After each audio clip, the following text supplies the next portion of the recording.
درس 54 الدعاء عند إغماد الميت سانغا مايدون munnete gite mudun ne wandi mo ma yare no partin gite mun den ko danko to ben woni ko munnata gite den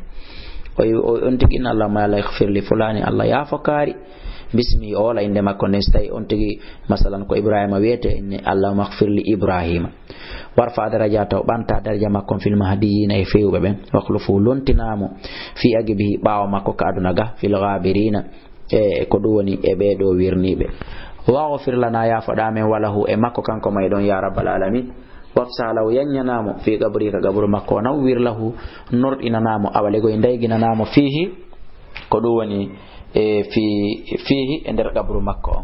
والله اعلى وعلم هاري مسيبه جولبه kala ko faala do yanyagol ma beyditagol do toujours ender adkar ji ko on de jangude kon ender tafsir ji din numéro téléphone ji din hara e hino 631 60 5309 628 même numéro 657 même numéro ka email kad no wodi ka Facebook elaji abdoulaye kala @yahoo.fr